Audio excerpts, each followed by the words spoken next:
So we're going to try another radical equation. Then we're going to look at one with a higher index. Here we go. So we already have the radical isolated. We go ahead and square both sides.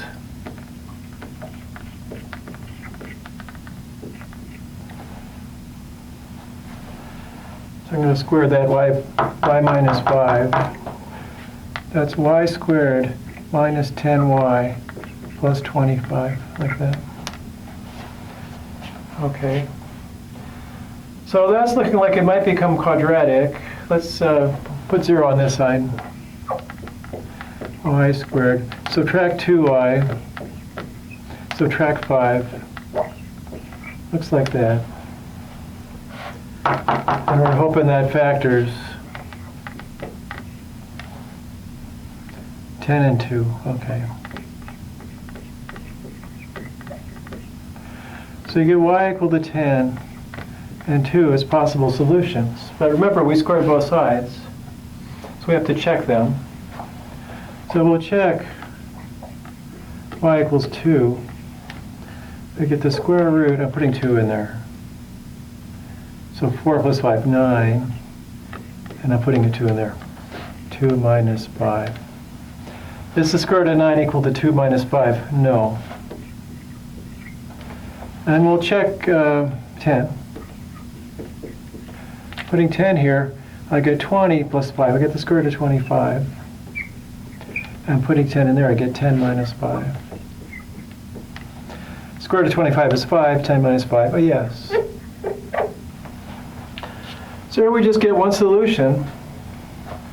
Y equals 10 is the solution because y equals 2 didn't solve the original equation.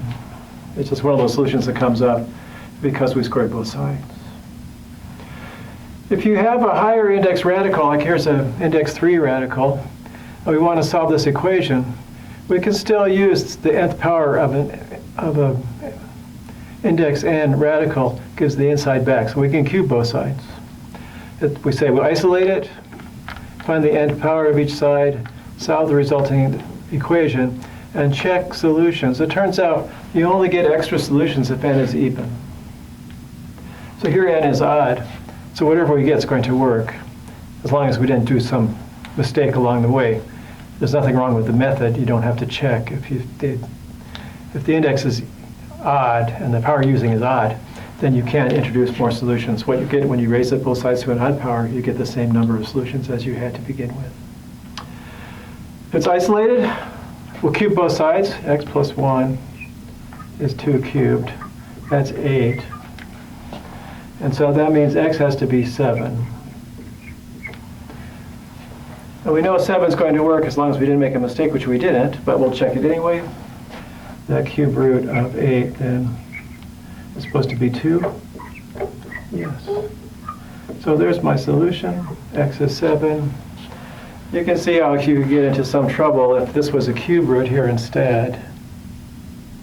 And you cube both sides, then you get a cubic equation, which is difficult to solve. So mostly that's why we stick with second degree, well, index 2 radical square roots, because when you raise both sides to the second power, and things aren't too horrible, you don't get too bad an equation. But as the index gets larger, we have to raise both sides to a higher power. And then chances are the equation you have is going to be difficult to solve. You have to solve it numerically, and you can just solve the original equation directly numerically if that's where you had to go. So there we are. We did some little more sophisticated solutions. Here we had 2 possibilities, and you can't tell which one's going to work without plugging it to the original equation. Back in a minute with more fun stuff. Getting close to the end of this section, though, so I'll see you in a minute.